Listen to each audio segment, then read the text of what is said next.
This podcast is part of the Batman Universe Podcast Network, hosted by the BatmanUniverse.net.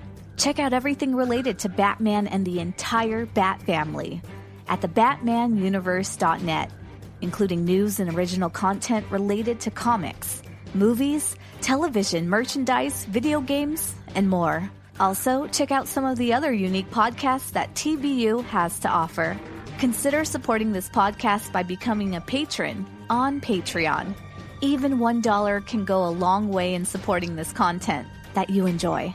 Look for a link over at the BatmanUniverse.net to offer your support now. And now, on with the show.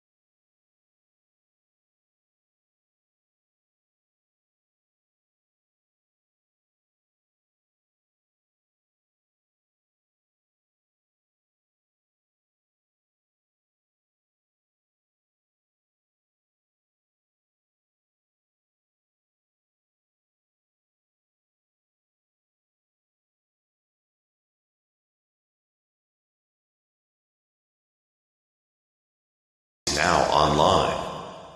Hello, everyone. Welcome to Robin, Everyone Loves the Drake comic podcast, and welcome to JLMay, our first foray into the JLMay crossover. So I'm your host, Rob Myers. Welcome to episode 113. This show is brought to you by the BatmanUniverse.net, your home for all things Batman and Robin, and we are also associated with Batman on Films Podcast Network at BatmanPodcastNetwork.com. You can get a hold of us through the BatmanUniverse.net and Batman Podcast Network for all of your Robin needs. Speaking of getting a hold of us, you can shoot us a message over at Facebook at Facebook.com/EveryoneLovesADrake. We are primarily on Twitter at ELTD Podcast. We have an Instagram page, and you can send us an actual email if you want to at RobinELTDpodcast@yahoo.com. So with this being a crossover, we do have Terence here today. How you doing today, sir? I'm doing pretty good, and I was going to tell you, last show, or one of the last shows, depending on when this airs, right, I said that I listen to stuff, and then I start sounding like the person I listen to. So when I listen to the Kevin Smith podcast, I start using all this profanity and saying these, horrible, obscene things around my wife, and she's like, what are you doing? And then last week I was rewatching The Office, so I was afraid I was going to sound like Michael Scott the whole time and start yelling at you. But the last couple days I've been listening to the Let's Go comic show a lot. I was cutting the grass and listened to their episode 135, all called Just a Fake Out, and I like the He Tainted My Rebirth, which I want to talk about. That's a good episode. So now I'm afraid I'm going to sound like Justin Kowalski the whole episode, and I called my wife a rad friend, and I said dinner last night. I said I'm going to give my dinner a Let's Go, and she's like, what are you talking about here? So, but I do have a bone to pick with that guy, even though he designed us some really cool T-shirts and all the artwork for our site.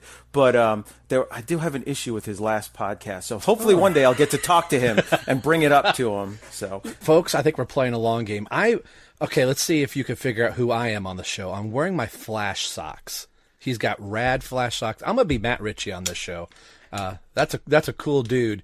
So we just need Oh, hey, look over there. It's Justin Kowalski from Let's Go Comic Show. That's a really long game. Hey, man, how's it going? I was like, what bad words do I say on the show? I was like, sorry, Terrence. No, that's funny. Yeah.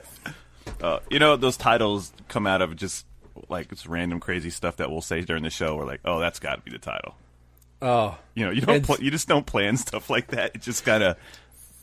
I don't know, whatever descriptors come out, that's the title of the show. My favorite one was it Purple Bruce Willis? Yeah. And I'll see, I've got it in my car where it puts it up on the screen. I'll see the title of the show and I'm like, how did they get this title? And in the episode, you guys will say something which has caused me to rewind over and over again sometimes, just hearing like the spontaneous laughter of like just you going, "Oh, dude, that's the title of the show." That's the Sometimes you're like, that's it. That's the title. So, like I said, this is our crossover episode. Oh, hold on though. I got a bone to pick though. Oh, there's a bone. Yeah. Well, it was kind of funny because I was cutting the grass listening to the resurrection, in honor of Easter, which I think we should keep doing that theme, like on Good Friday. You could do Best Death in Comic, and like it was Palm supposed to come out Sunday. before. It was supposed to come out before, and then everyone got busy, so it came out after. But whatever. Yeah, it was perfect. At Christmas you could do like the best births in comics and stuff. The best resurrection I always thought was in, but it was funny because I like halfway through it when you didn't mention it, I'm like, well, I hope he doesn't mention it so I can talk about it on the. And so I'm only half like annoyed you didn't mention it. But in Blackest Night, when I don't know if you consider a resurrection, but there was like this big like fold out panel. That's basically resurrection. That whole yeah, that was so cool. Where it says like Rise, and like I think it was like Aquaman and Hawkman and Hawkwoman and Martian Manhunter, and they were all resurrected, but as Black Lanterns, like that. I kept waiting for that one, but there was a lot of Tim Drake mentioned on the podcast, so that was cool. Yeah, we didn't really do any homework. It was like, hey, maybe we should talk about. It was just a busy week, and we're like, what should we do for the show? And then it just kind of like became a battle about Barry Allen and Wally West. I was on your side with that one. I think Wally West is a much better Flash, but yeah.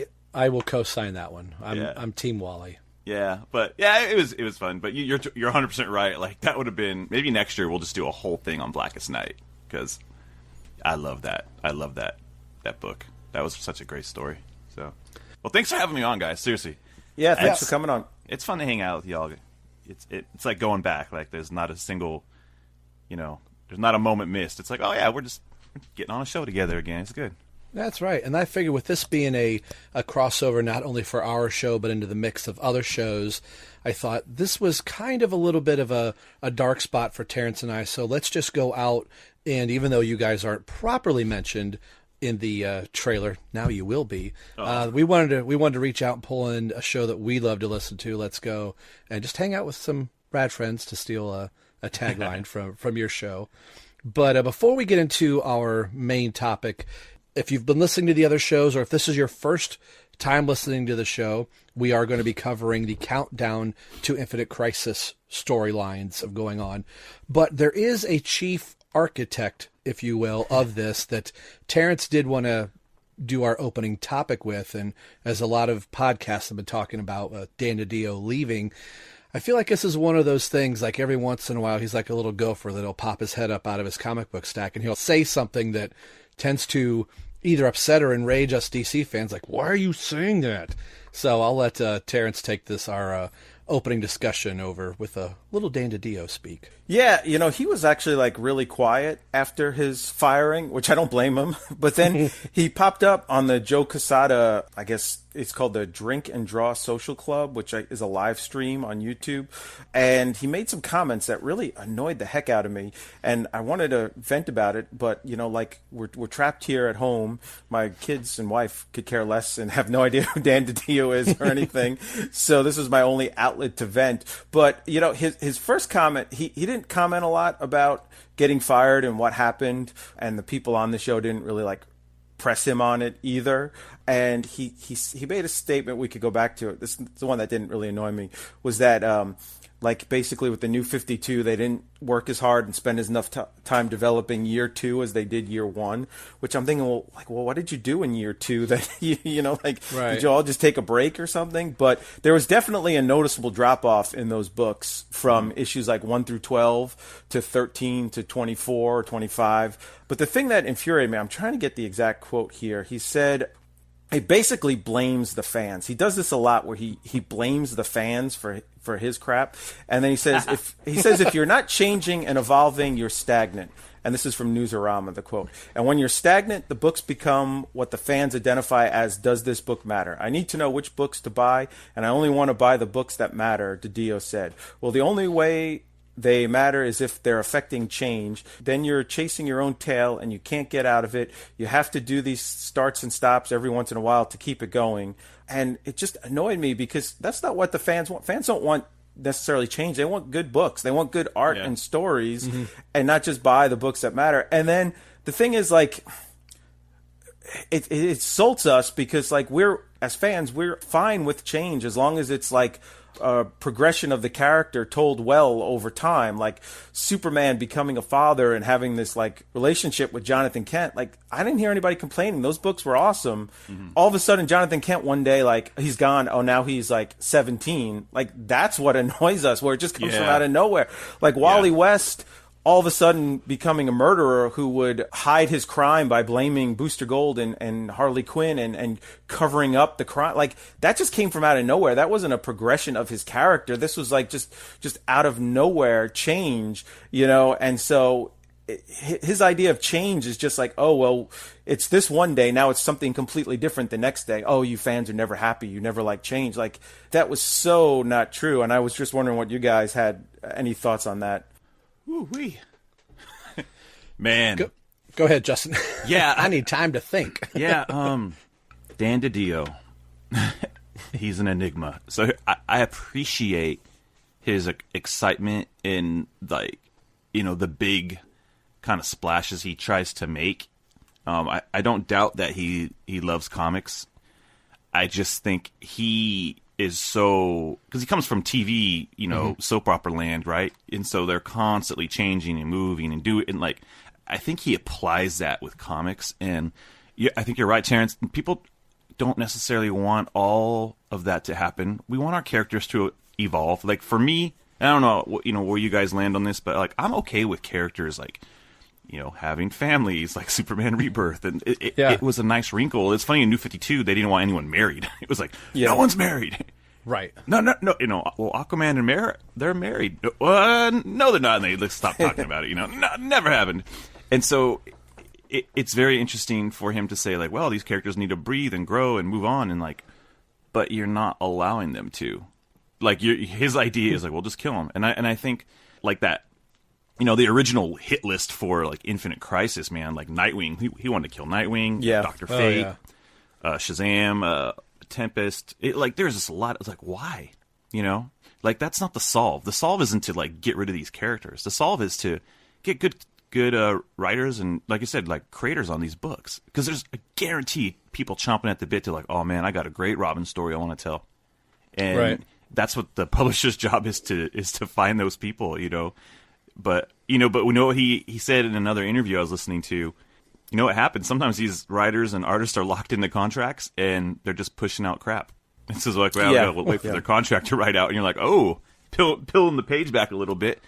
Which, I think, still, isn't that one of those where you're under contract to write for DC, but if I'm the head editor, I'm not going to let you write crap. I'm like, well, we're gonna guide you. Yes, we want you to tell your own story, but you've got to fit into the bubble of what our universe is telling. You know, you can't have Robin all of a sudden start carrying rocket launchers and be a mass murderer and go to Mars. Like, none of our characters are.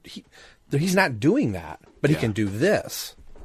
Yeah, you definitely have to have a pulse of, like, what's going on in your books and who the characters are, and to know, like, man, killing Nightwing, that would have been the stupidest thing. But, you know, his No. The stupidest thing would be having him shot in the head and become Rick Grayson. Hey, you know what?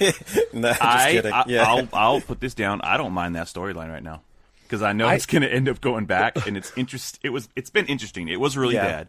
Yeah, and then it's been getting better, and I'm like, okay. I think it's been better once Jurgens got a hold of it and was like, all right, I was given this mashed up grapefruit, but I think there's enough pieces in it where you can digest it and go, that was pretty good. It started off shaky, to like the cops and the fire, you know, those characters. I'm like, okay, because it's one of those things in comics. There is cycles where, oh man, we're gonna get a story we don't know if we love, you know, and then it's like a smaller version of, like, Reign of the Superman. Okay, we know Superman's coming back, but let's enjoy this like storyline. And that one was done a lot better.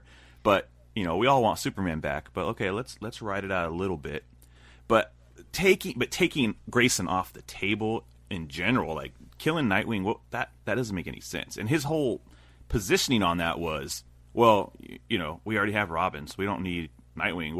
What's different about him?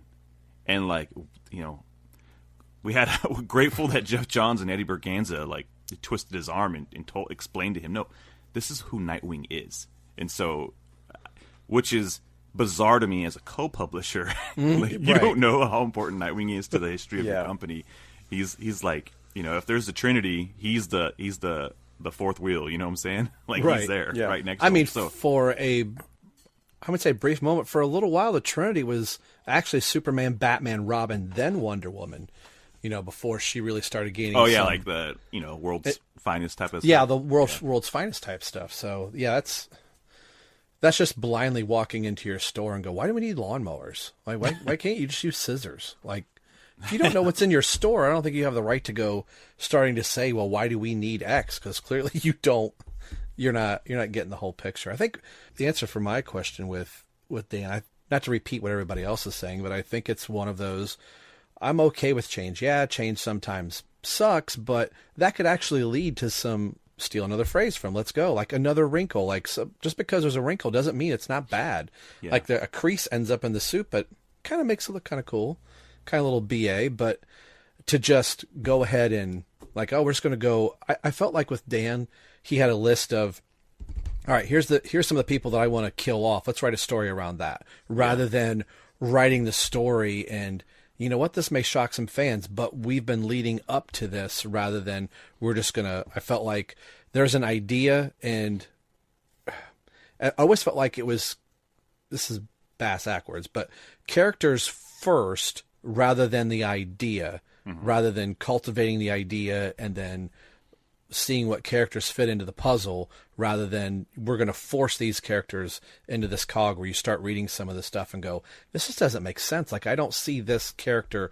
doing or saying these things. And then when a death or something catastrophic happens, you go, oh, now I get why this character's in there, just so they can be killed off. Yeah. And my problem too is like blaming us fans for wanting change, but then not wanting change and putting the blame on us. And I've felt for years that DC editorial, especially Dido, doesn't really understand the fans, like, who are actually going and buying those comics every week. Like, they're so focused on getting other people to buy the comics and new fans, they forget about those people who actually show up every week and what we want and what we like.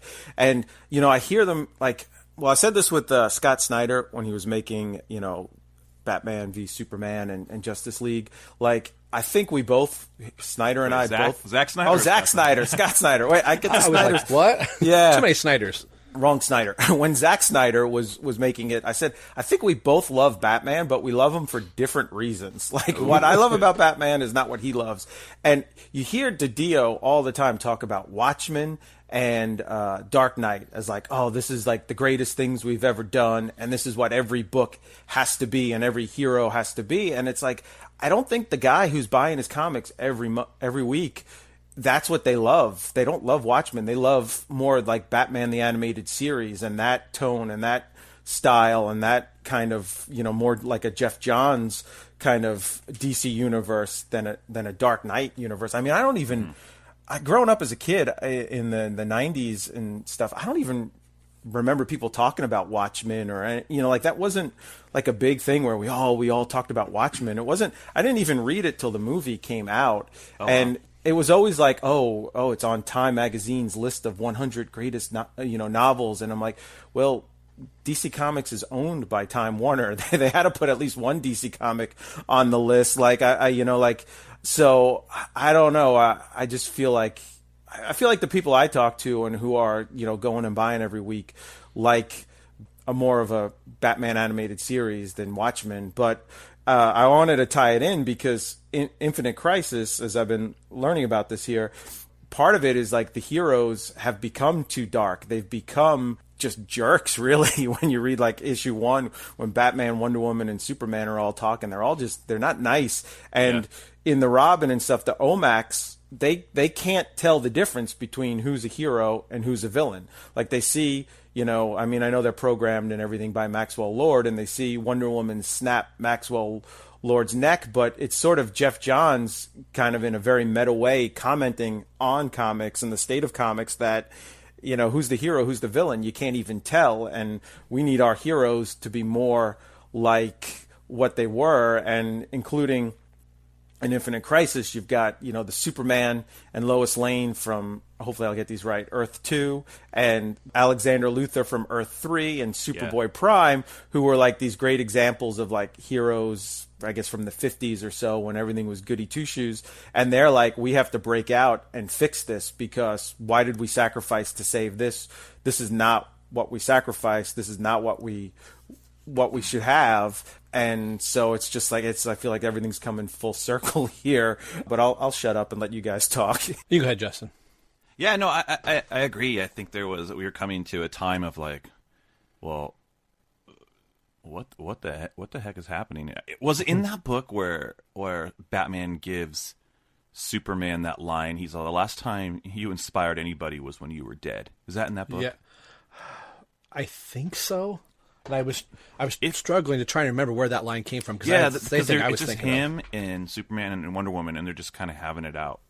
And or was that, maybe it was the start of the new Justice League book. I don't know, but it hits that same point of like the characters kind of veered off where we kind of wanted them at.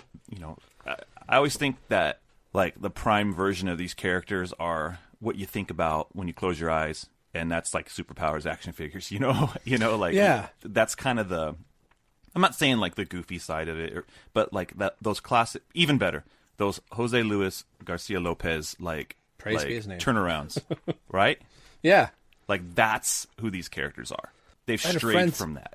Yeah, and I had a friend say that he felt like he missed his cereal box superheroes. Mm-hmm. And I was like, what do you mean by that? He was like, I don't mean that like disingenuous. He's like you said, when you close your eyes or you're eating your cereal in the morning as a kid and there's, Batman on your box, that iconic looking of the character where you're like, oh man, you can just take all the great stories and adventures that you've read or that you're going to read, rather than sometimes the things that you're actually having to dig down and go like, this feels less like the character that I like.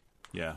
Than what the image is portraying. Like I'm seeing Batman on the front cover, but the way you're talking about him is not the idea when I close my eyes. Yeah.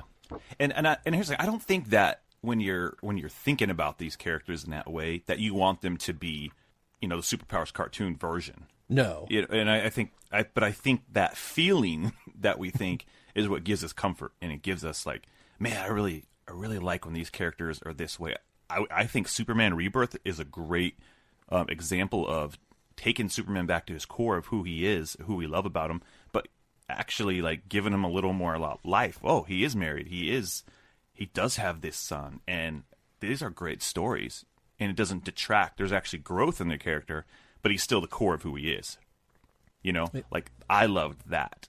Like hey, Dan Dido, that's a whole new story that's being told that's never been told, but it's still the character we want, and I don't think anyone had issues with that. No, not at all. If you look at the sales, I mean, the Action Comics Rebirth by Dan Jurgens and the O.M.A.C Superman book, I love those books. And you look at the sales numbers from when they ended those to when Brian Michael Bendis took over and how it's dropped. Like, the fans are not buying them week to week like they were the other books. I got the trade paperback of Infinite Crisis. It's on page 38. And I shouldn't read the Batman lines with Justin here. Justin should be reading the Batman lines. But I'm going to do a lot of bleeping. I know. Maybe you can, Justin can read this after and you can edit it in. But Batman says to Superman on page 38, but they need to be inspired. And let's face it, Superman, the last time you really inspired anyone was when you were dead. And it's just like his white eyes. And then you see Uncle Sam or U.S. Sam or whatever his name was from the Freedom Fighters in just dead in a pool of, I think it's oil. And in the back, they talk about that in the interviews, at least the version that I have, about how I have the same originally, one. Yeah, it was supposed to be like water because they were fighting on a pier, but then that got taken out, and then it turned red, which just looked like blood, which just looked too awful. So then they turned it to oil, and then It's oil. Yeah. Or Wait, yeah. why is there oil? Yeah, so well, before we get into our quick little break we're going to take, what was the universe for you guys like reading this, knowing that Infinite Crisis is coming up and this is a sequel to Crisis on Infinite Earths on some level, that there's going to be another reset that is going to happen to the universe? Were you guys entrenched in reading comics? I know, like, speaking for myself, I was fully into playing in the bars and clubs behind a drum kit at this point. So my comic reading was very lax because, I needed more symbols and more sticks and more drum heads.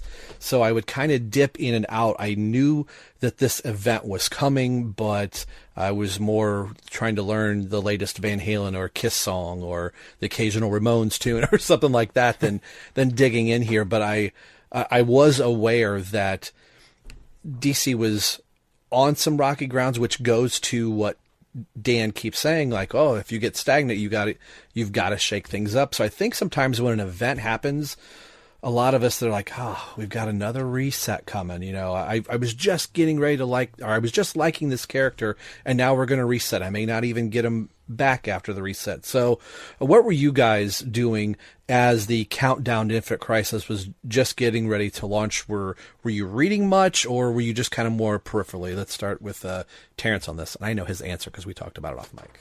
Yeah, I was in prison, so I couldn't really get books. No, I'm just kidding. Rob used to come visit me. No, I slide these under the table there.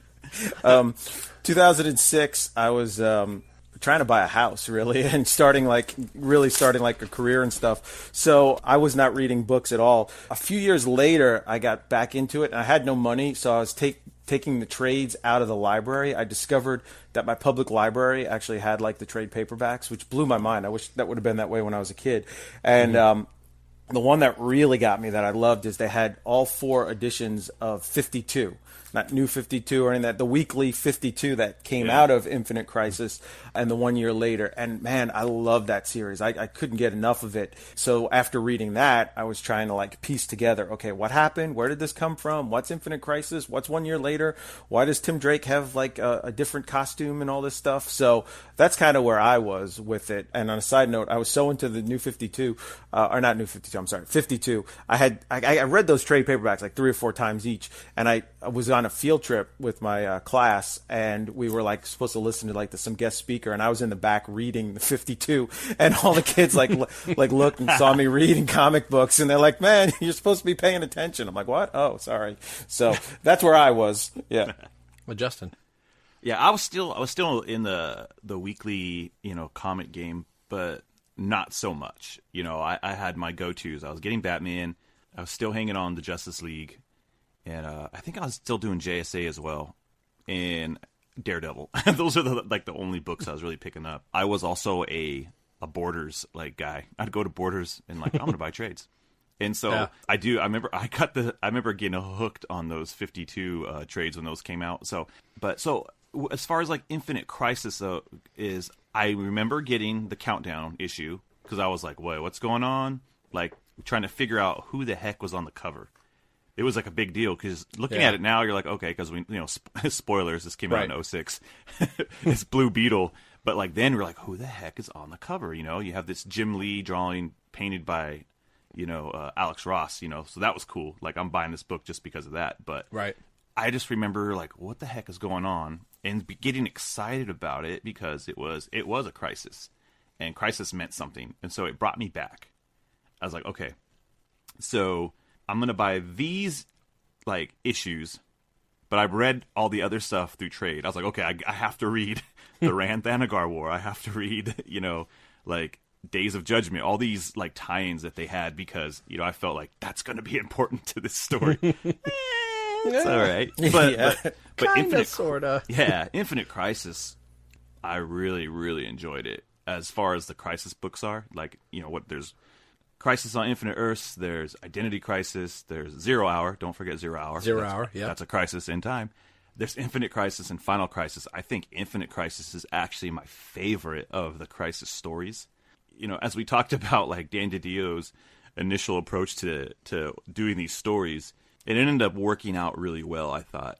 It did do what it set out to do, you know. And that's what these crossovers typically, you know, if they land well, man, they platform things really well. Then you're like, oh, wait. They did all this work, and why did you just drop the donuts on your take, you know, once they hand it off to the artists and writer team. But yeah, where I was, sorry, long story. I was in comics, you know. It was my hobby. It's all I had. I wasn't married yet. I was just a guy doing life. I was just a guy. It was just a guy, you know, in his rhythms, working, and then this is what I did, my hobby. I wasn't as far in as I wanted to, because I was just a guy who had bills, right? At the same time, so like I did what I could, but I love these characters, and I was really curious, and but yeah, that issue blew me. I was not happy with the first issue of Infinite Crisis. I'll tell you that, or no, the Countdown. The Countdown, yeah, Countdown. I was like, what's going, you know? Right, especially when you start getting towards the end of that, and yeah, I forget who Blue Beetle ends up saying it to, like, tell Booster Gold is always my friend. Like, are we seriously doing this right now? Yeah. You know, and you're like, maybe he's not really dead. And I'm like, you know, he just took a bullet to the head. I think he's pretty much gone, you know. Yeah. And I was kind of like you, like, even though I was, you know, playing drums quite a bit at this point, I actually think I was getting out of playing at this point, really close to by a year or so, that I would pick up trades every now and then of like, here's a thing that I missed, or I knew they were going out. So I had like a smattering of Robin issues around this time, but it had been a little bit, you know, before I would eventually collect the whole run and start, you know, reading through. So this was a spot, as far as the Robin books that we're going to cover today. This was a first read for me at all for this. So going into this podcast and this episode, I had never read these 3 issues ever before in my life. So I had read Infinite Crisis and had known where the story was going. So when I read Robin, I was like, oh, okay, I can see how this kind of dovetails into the story. So I guess this is a good moment. We're going to take a quick promo break. You're actually going to hear the promo for JLMay and then a couple others that we have here. So when we come back on the other side, we are going to talk about Robin's interaction in the Countdown to Infinite Crisis. We'll be right back. Don't go anywhere. You are interfering with my directive. I cannot allow this to occur. O.M.A.C R00 activate.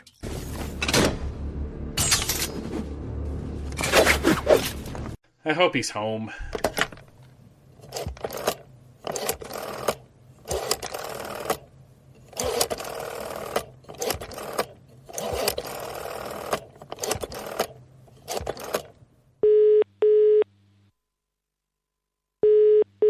Why does it sound like I'm using a phone in the UK? I told you never to call me again. Yeah, I know. And modern science has yet to create a device to measure how much I don't care. Look, I'm getting the trailer for this year's JLMay together, and I assumed I had to make you a part of it since you're always in everybody's trailer or something. Well, look at you, leading this year's JLMay. Somebody's wearing his big boy pants. So, what's the theme? I sent you an email like a month ago. Like I even pay attention to anything you send me. Countdown to Infinite Crisis. Infinite Crisis? No, Countdown to Infinite Crisis.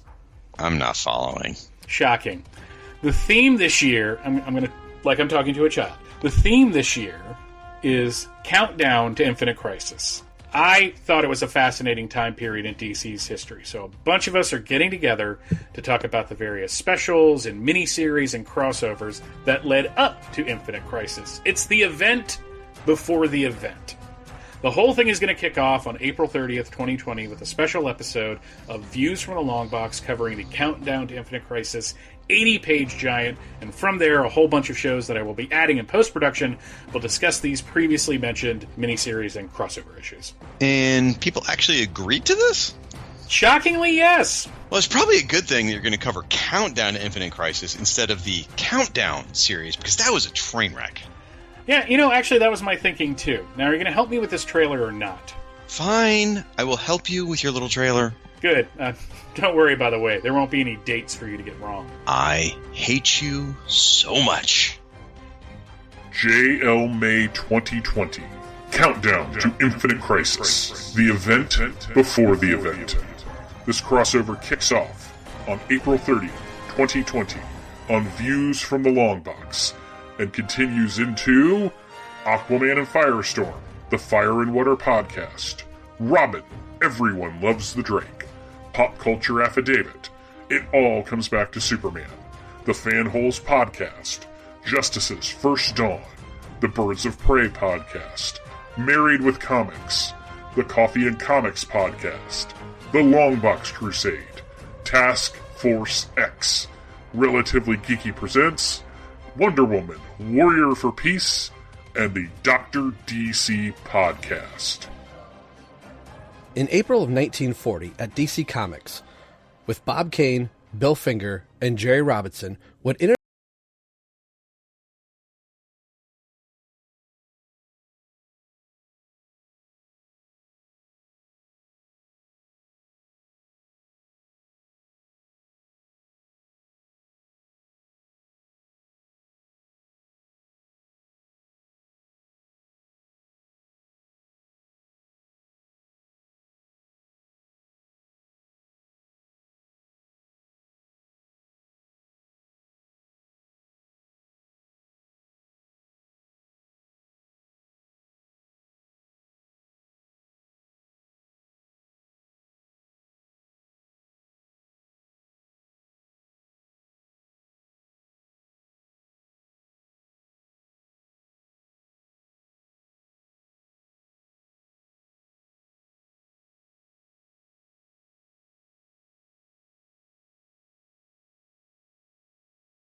No, Scott Lobdell.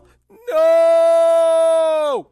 Okay, while I give my co-hosts a minute or so to digest all of this information, you can find our show, Robin, Everyone Loves the Drake comic podcast, through the BatmanUniverse.net podcasting network. Also available on Apple Podcasts or wherever you traditionally listen to your podcasts from. Now, if you excuse me, I think Terrence might need a bottle of water. Or maybe a paper bag. No, New 52. It's gonna be okay, Terrence. It's gonna be okay. Change of Tim Drake's origin. Don't worry, Terrence. Crazy Red Robin costume. It's gonna be okay. Maybe it won't happen.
Okay, the cover credits for the 3 issues we're going to be talking about will read as follows, and again, I'm pulling this off Mike'sAmazingWorld.com. The cover credits for Robin 143 read as follows. The cover date is December 2005. The on-sale date is October 19th, 2005, with a cover price of $2.50, a lot higher than what we're currently doing in our timeline after having just completed Contagion, but I digress. The editor is Michael Wright. Robin 144, the cover date is January 2006, with the on-sale date being November 23rd, 2005.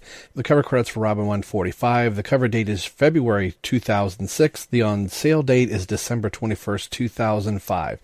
The artist credits will be the same for all 3 issues, with the writer being Bill Willingham, the penciler Scott McDaniel, the inker Andy Owen, the letterer Phil Balsman, and the colorist Guy Major. The cover credits for all 3 issues, again, being penciler Scott McDaniel and the inker Andy Owen. And the only reprinting of this has been in the Robin trade paperback, Robin Days of Fire and Madness. Robin 143, Rock the Haven. Johnny Warlock arrives at Laura's apartment, telling her Bloodhaven is no longer safe and they must leave, now. In another part of Bloodhaven, the first O.M.A.C is released by Brother Eye. It arrives chasing after Junkyard Dog, a metahuman that was on the hunt for Robin. The O.M.A.C has one goal: kill. Fearing the Penguin has sent this thing after JD, he literally runs into Gasbag, saying he'll work for free if the Penguin just calls this thing off. JD uses Gasbag as a human shield and narrowly escapes the attack from the O.M.A.C. Meanwhile, Johnny and Laura checking into a hotel, and an O.M.A.C finds them and fires upon both of them.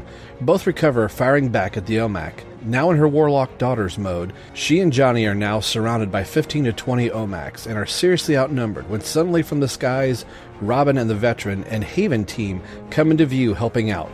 Robin swings from his parachute and lands into one of the blue robot things and thinks, these things are smart, but are they clever? Johnny sees Robin. Laura lied. It's the same Robin that destroyed him.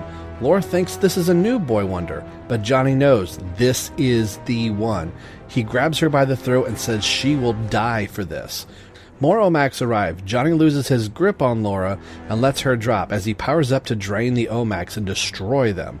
Laura wants Johnny dealt with. Robin tells her that if Johnny is still alive after all of this, he'll be dealt with. As Robin engages one of the O.M.A.Cs, they are now alerted by Brother Eye that he works for the Creator, i.e. Batman, and Robin is now a target of the O.M.A.Cs. Von Hammer sees one of the fallen O.M.A.Cs and realizes they are not robots, but people. They are killing humans. More meta-heroes in the city are also fighting O.M.A.Cs when the O.M.A.Cs begin to suddenly fall out of the sky. And this is for your editor's note. Listen to Married with Comics podcast for their coverage of the O.M.A.C Project, and read issue number 6 of the O.M.A.C Project to find out why. But check out Married with Comics. They do a full in-depth part of their JLMay. Okay, so back to our coverage. Robin and his team frantically start catching the falling citizens out of the sky. Now that the O.M.A.Cs have somehow been neutralized, Johnny Warlock turns his attention to Robin to kill him once and for all. The Warlock on Johnny's chest begins to speak with him and says that they will eat his bones if he does not do the dark deed. Robin now stands defiant in front of Johnny Warlock. He powers up his energy blast, and Robin taunts Johnny. Von Hammer tries to tell Robin to stop. Robin tells her he's beaten him once before and says that his powers are stronger than Johnny's. This enrages Johnny even more. There is a blinding flash of light that engulfs Robin, and when the light goes away, Robin is still standing? How is this possible? As Robin predicted, Johnny got full of himself and worked himself all up that he could not beat Robin, and that fear is what actually beat him. And he was not focusing, which is why. Before Johnny could think to do anything, Robin sprays knockout gas, and Johnny is out like a light. Good thing he listened to Laura. She had told Robin in a previous conversation he literally talks himself out of things by worrying. Speaking of Laura, Robin turns to look for her, and she has disappeared. The Veteran is concerned that they don't have the means to hold magical beings. Robin calls in some expert, Ragman and Nightshade. They arrive to take Johnny away. The Veteran informs Robin that from the attack on the O.M.A.Cs, Bloodhaven is in serious need of help. There are fires and casualties all over the city. Ragman and Nightshade agree to lend their hand in helping save Bloodhaven. Robin 144, Days of Madness and Fire. Nightshade takes Johnny away but calls in a reinforcement to help Ragman and Robin. It's Blue Devil. The team heads out across Bloodhaven to rescue people from the destroyed buildings and those on the street that were attacked by the O.M.A.Cs, and any of the O.M.A.Cs that are still alive, i.e. citizens. Warlock's daughter will have to be dealt with a bit later. There are still many in need throughout the city, or what's left of it. Robin, Ragman, and Blue Devil take out a few of the stray bad guys along the way, and Robin is not even sure who they are, and us, the reader, are asking the same thing, like one of them is an insect, millipede, worm kind of thing, and his body does stink, and it's probably something that he ate, so what do we call him? We're going to call him Tapeworm. The other guy is big and loud and makes a whole lot of noise and has an electric metal hand. Let's call him Thunderhand. Robin and Ragman try to take out Tapeworm, but every time they punch him or pull him, he continues to grow. Blue Devil tries to take out Thunderhand, and if I'm being honest, they are made for each other. Loud and boastful. Tapeworm says he ain't done nothing wrong, and you ain't putting me back where those blue robot things are. Blue Devil takes out Mr. Thunderhand. Robin and Ragman have Tapeworm stretched out to his limits, and this is disgusting. He rips apart in two and slithers up the side of the building. Gross. Robin chases after the front half of Tapeworm, and Blue Devil and Ragman stay with Thunderhand, and when he wakes up, the two of them grill him about how many metas were being held by the O.M.A.Cs. Maybe they can get a sense of how many metas have escaped the Haven. Robin calls Veteran, who has newly regrouped with Ragman and Blue Devil. Thunderhand is now awake and talking. Shocker. The Veteran says that there are some 50 new supervillains running loose. Thunderhand tells everyone that those blue things might be people, but they ain't people no more. At first they thought they were being busted out, but they just took us to a much bigger prison. This time with the caped ones, good and bad. It didn't matter. They had already captured 200 or so. The blue ones took care of them for a few days, and then all of a sudden started killing people right in their cells. They just moved from block to block, and then the next one, systematically killing each individual. They had made it so all the superpowers would be inactive, some kind of blocker. Then the robots suddenly just started to collapse. Our powers returned, and what was left of us escaped once the powers came back. Thunderhand says they decided to kill the former robot people, fearing that they would wake back up and try to kill them again. Ragman is infuriated by this revelation. They murdered those innocent people. Ragman reaches out to Thunderhand, bringing him into his patchwork. He chose this. If he cooperates in Ragman's mission, he will put in a good word for his afterlife. Robin and Blue Devil are shocked by this. He's acting as judge, jury, and executioner. Ragman tells them he answers to a higher authority. The trio head back to find Laura. Moments later on a rooftop, they find Laura. Robin says that his friends are part of a magical team known as Shadow Pack. Ragman tells her that Robin thinks there might be a chance there is still good in her and that she might be able to do some good for Shadow Pact. The group heads down to the surface street to talk. Laura says she needs to talk to her boyfriend, Tim Drake. If they still are boyfriend and girlfriend, that is. Robin says he thinks he can find Tim. At that moment, Blue Devil sees a few bad guys. Okay, more like 30 at the bottom of the building. Tapeworm is leading the charge. Robin 145, Too Many Villains, and our final synopsis for the day. In the center of Bloodhaven, Tink and the rest of the Haven squad have surrounded up their section of the city and have captured the villains that were in their area. The Veteran cannot seem to get a hold of Robin as their last transmission was cut off. Tink is successful making a call to Robin, but the signal is weak. Robin explains in short detail, as I'm going to do for this part of the synopsis, because let's just face it, it would take way too long. Robin, Blue Devil, Ragman, and Warlock's daughter are fighting those 30-some-odd villains that none of us can really seem to name or understand until we look it up in DC Wikipedia. But that's neither here nor there. Robin is not sure if they are winning, but there's just too many of them in this alley, and the villains are practically kicking their own butts to try to get at them. The Veteran hears this, and he, Cloud, Tink, and Von Hammer head to their location. The fight is thinned out for a bit, and the good guys don't have to worry about hitting each other so much. Warlock's daughter is also in the fight and is not afraid to use her powers and take a life if need be. Robin can't help but think if there's any hope for her at all, she's got to pull it in now. Robin at one point had to fight with his eyes closed because he could have been turned to stone by the Curator.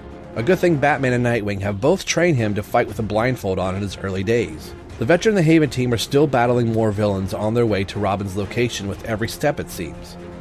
At some point in the fight, Robin gets overtaken by Monsoon, and just as the alley fills up with water, don't ask me how, it just did, and he can feel the darkness is about to overtake him when Laura pulls him from the water.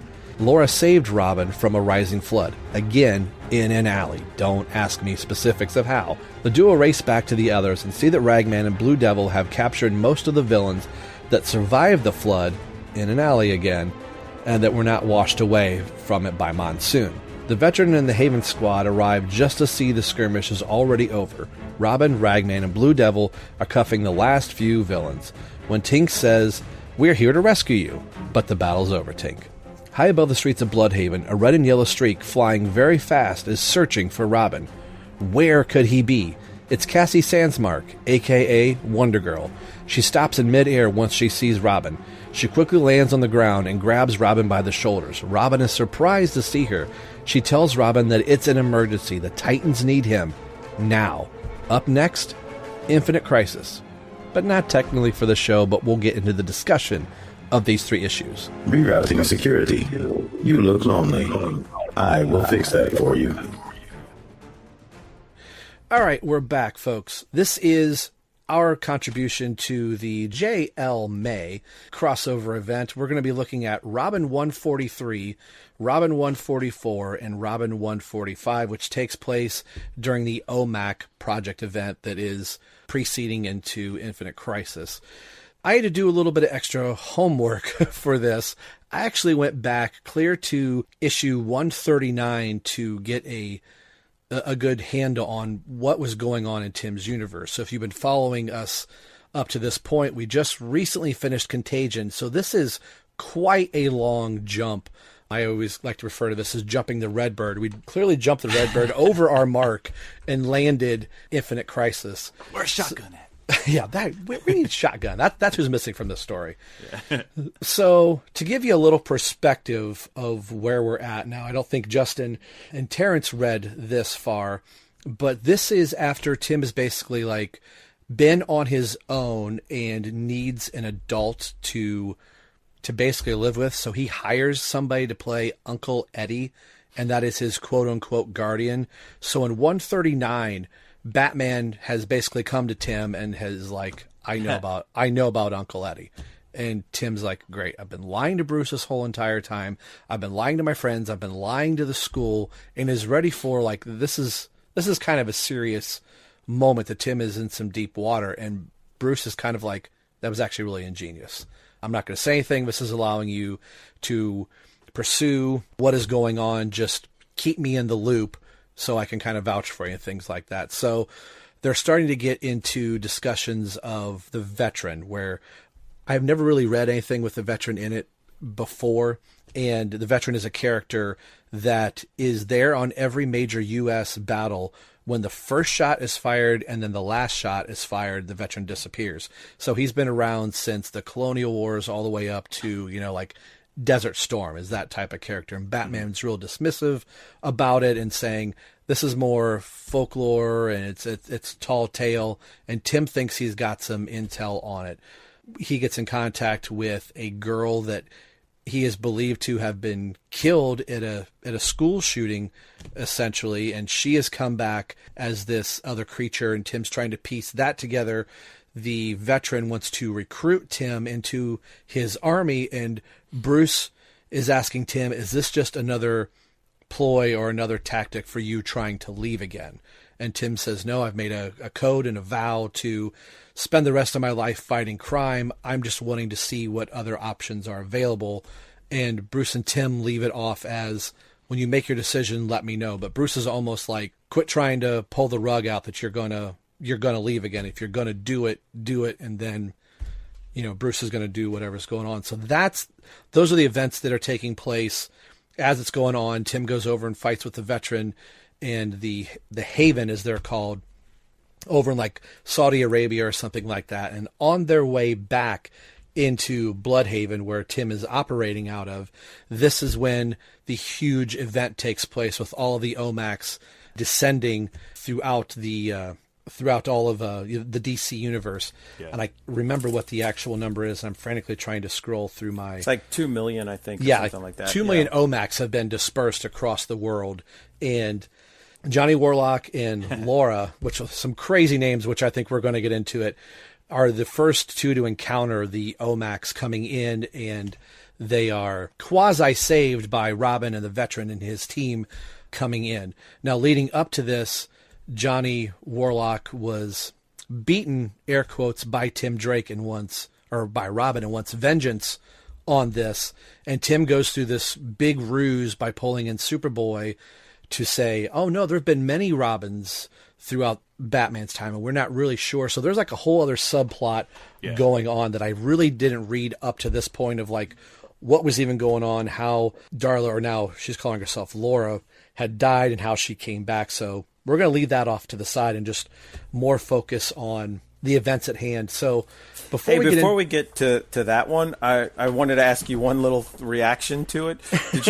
What was your reaction? I think it was issue 142, the one right before it, where Tim Drake and Lieutenant Lisa Von Hammer share a kiss. Did you see that scene? I did. To set this to stage for people who haven't seen, I mean, how could you have not read Robin 142? But right. For anyone else, they finished the battle. For some reason, I'm not even sure why, Tim Drake is shirtless. So is the General's shirtless. Yeah. Yeah, the reason is that the creatures that they're fighting are basically, they're equating it to zombies. Like they get all hunkered down in this little bunker and they realize, all right, this is like Custard's last stand. If we get bitten by one of these creatures, we're going to turn into one of them. So they all make an agreement like, all right, if I get bit, just shoot me and kill me. And Tim ends up saying like, wow, I didn't think it was going to come to this. So they end up winning and beating this whole entire army with some aerial help from some fighter drones.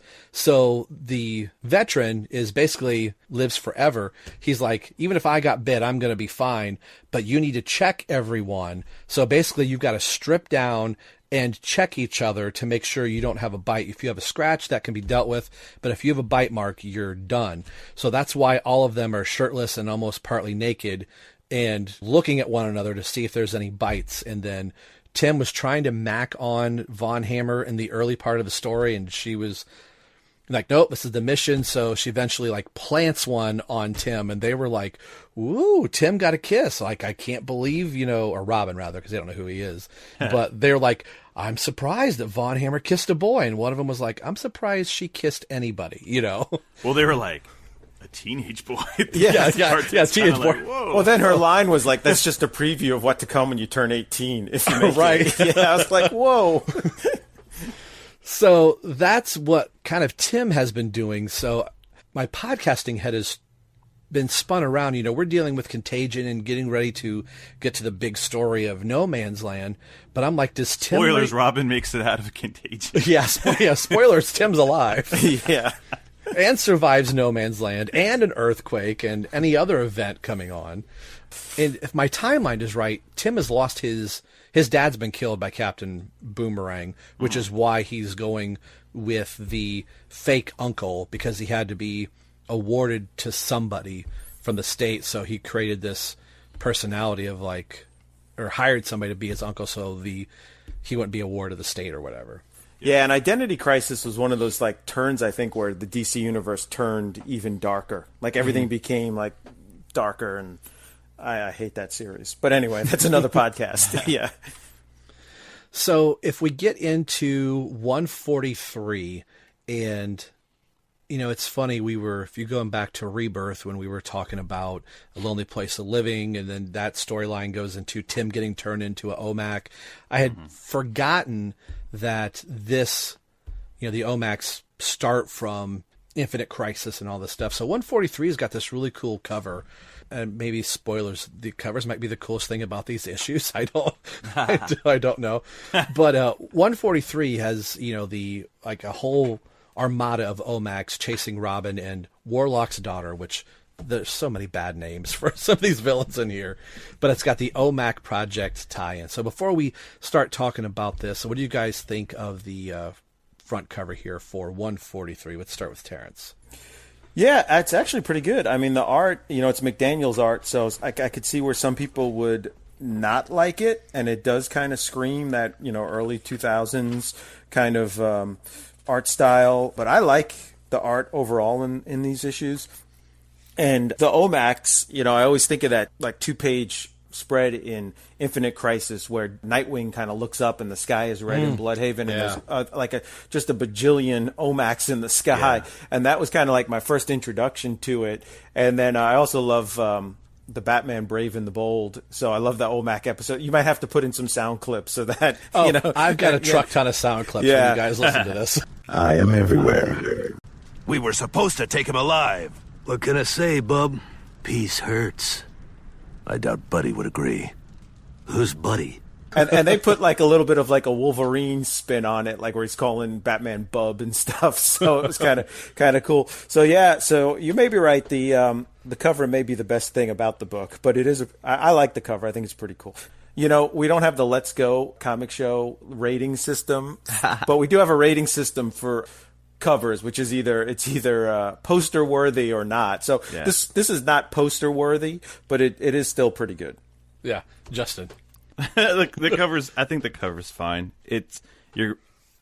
I'm always looking for something like more dynamic. Just especially with a story like this, you got to sell it. And I'm like, who's this? Who's Laura? Like, who's the vampire chick on the cover with Robin? Like, I've got questions. Seeing it. I'm like, I'm just more critical about this stuff, and I don't want it to sound like I'm a jerk. I just feel like, man, Bloodhaven Under Siege could have been like a little more eye-catching. Like, that's the blurb, and it's just kind of like right there. I mean, it's right there next to where because I'm looking at the digital cover, so like it's right there next to like the the UPC box. Like, I get it, but like I just feel like maybe the O.M.A.Cs could have been larger. Like maybe just one giant O.M.A.C on the cover, and then Robin kind of in front of it. It's to me, it just feels like a generic cover. Like if I saw this, I don't know if I would have bought it based on the cover. And that's what you want a cover to do is like, what the heck is happening? And I don't feel like that. I'm like, oh, okay.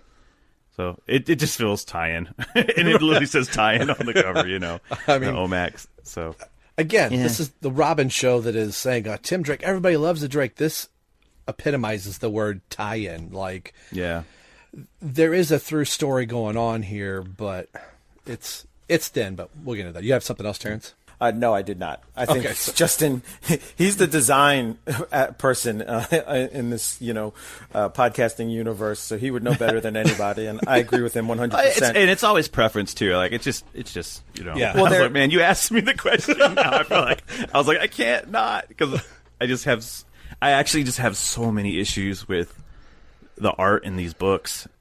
We'll get there when we get there. But Justin keeps thinking, why didn't I say no to this episode? Not at all, man. No, not at all. Okay. I was like, we could have read anything. I'd have been like, let's hang out and talk. Right. So I'm down for that. Well, I will say this. They're probably... What they're trying to get people to buy this book is based on the O.M.A.C tie-in and the little bat under the 143. But also, Winningham and McDaniel, I'm not sure how long they were on the series, but they're not going to be on it for much longer because there's a couple issues after this that are Infinite Crisis tie-ins, and then they do the 1 year later jump where Adam Beecham and Freddie E. Williams II take over. So I wonder at what point did these guys realize, like, we're not on this much longer. Let's just get this done. Let's just mail it in and let the other guys take it over. When we interviewed Marcus Tau a couple weeks ago, one of the cool things is he said, like, when he knew the Red Robin series was ending, they really put their best effort to give it the best ending possible and end on like a really strong note. And I told him, I said, like, that's refreshing, because most books go out with a whimper. They go out with a guest artist and it looks rushed and it's terrible. And so I wonder at what point did these guys realize they were moving on to something else. Yeah. And I was always a sucker. Like, my gag is when somebody asks me who my favorite Star Wars character is, I'm always like Stormtroopers. And they're like, there's just something about the anonymous, robot. I love the look of the O.M.A.Cs just as a design. Is just this faceless, one-eyed entity. So that always kind of got my goat, so to speak. But Rock the Haven, if this could be any cheesier font, like this looks like Microsoft Word 95 font here, but given the time, I understand. This looks like the band Poison, like if they released a live double CD from like a concert in New Haven, Connecticut, like this would be the logo for it, Yeah. Like they're playing in New Haven, Connecticut, and it's Rough the Haven. Yeah. There's Unskinny Bop for the 80,000th time. Here you go. Yeah. Oh my gosh. Unskinny Bop just may appear in this show, Terrence. Thank you very much. There you go. So we have the Junkyard Dog, which makes me think of a Winger song on the Pull album from '92, as a great DC character that we've all read about. So this guy's trying to get away. His whole plot through was trying to track down Tim Drake, which again, that was something I didn't go back into the 120s and read, but it's trying to take a hit out on Tim Drake, and Gas Bag ends up showing up. So I'm like, who are these guys? I know. Yeah. Like, Gas Bag. If you go Gas Bag.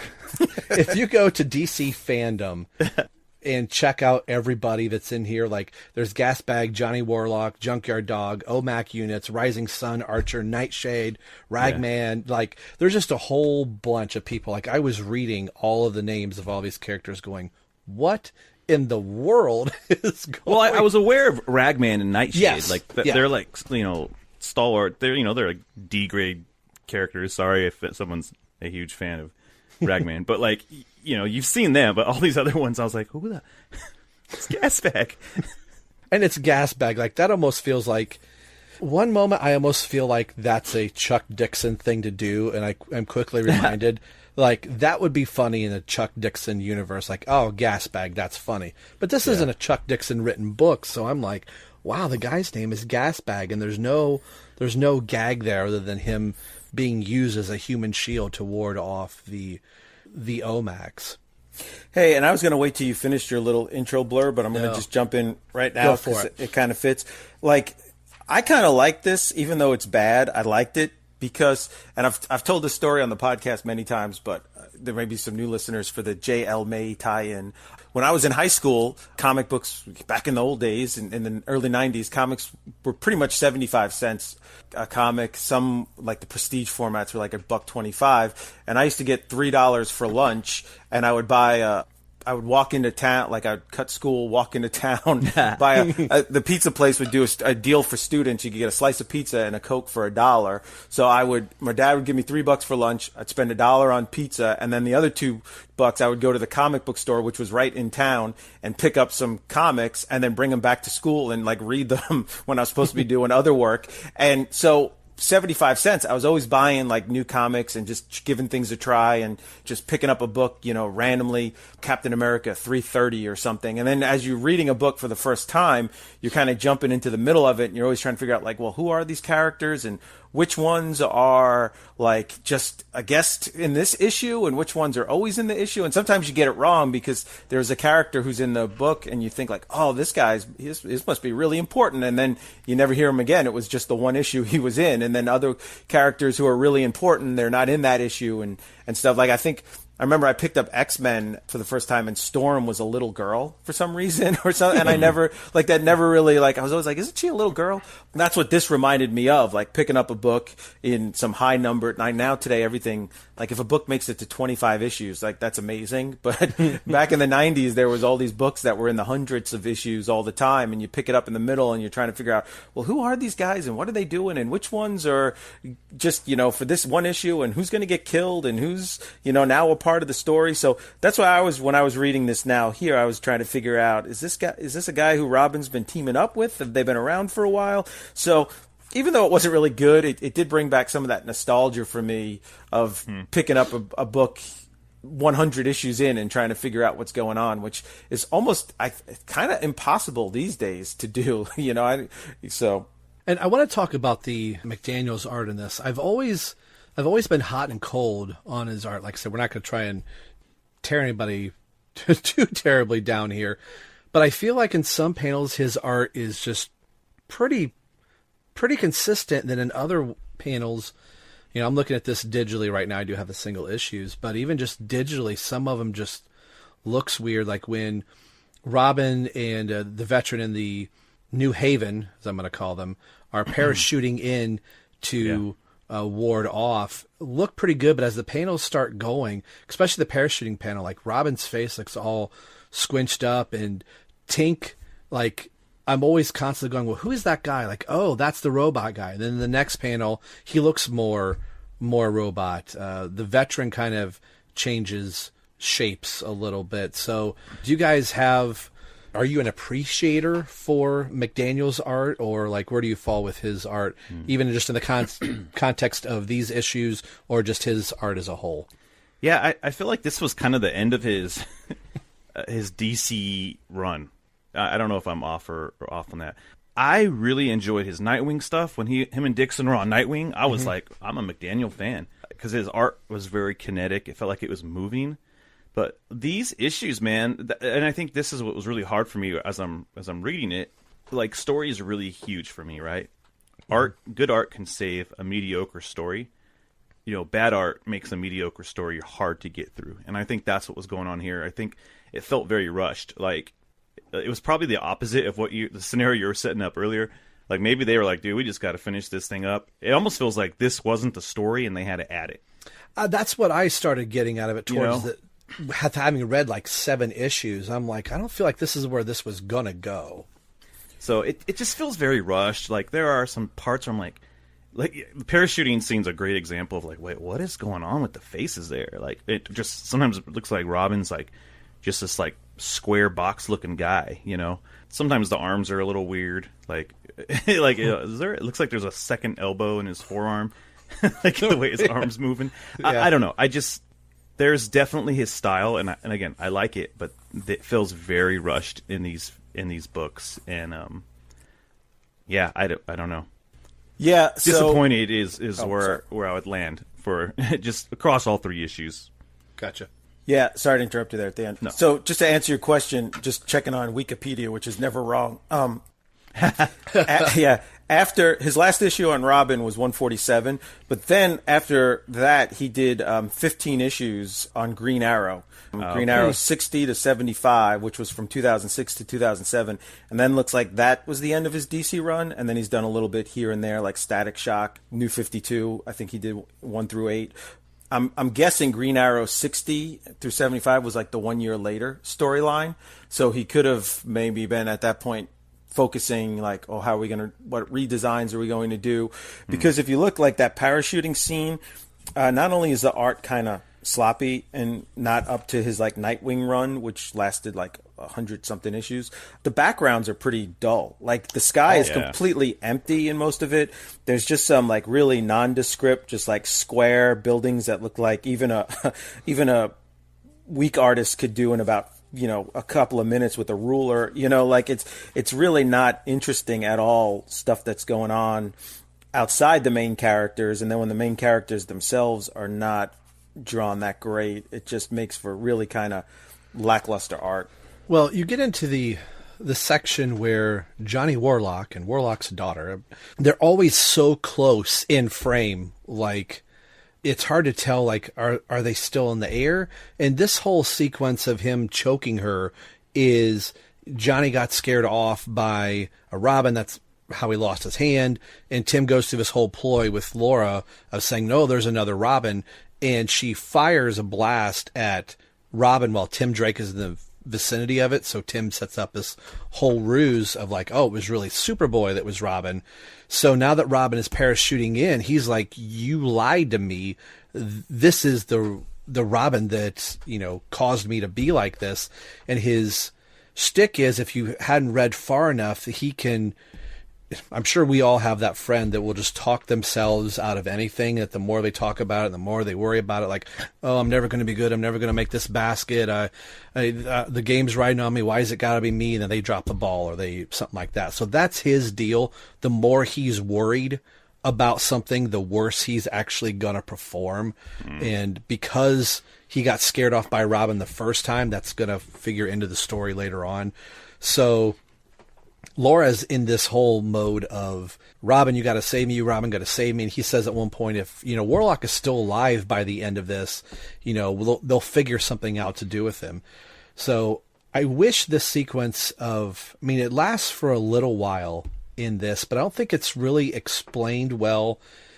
If you're just picking up the Robin book, knowing that these O.M.A.Cs are actually people that had the nanotechnology put into them, so they don't know that they're fighting human beings until they start crashing to the ground because of the explosion that happens in issue 6 of the O.M.A.C Project. You know, if you were not a huge comic book fan and you ripped the cover off this book and gave it to someone and said, who didn't really know much about books, and said, all right, read this book and then tell me who is the main character, who's the title character of this book, I don't think you'd pick the guy in the green and the red and the Tim Drake. So, you know, I don't think so either, because he doesn't even show up till like halfway through it, and then he's a minor character, and it's just like the big blue guys are put in there for like it's just really just bad. But I would not have known that this was a Robin book. Maybe the last couple pages a little bit or something, but there's all this other stuff with, like, you know, it's the Red most Arrow un-Robin book I've ever read. Yes. It's like, wait,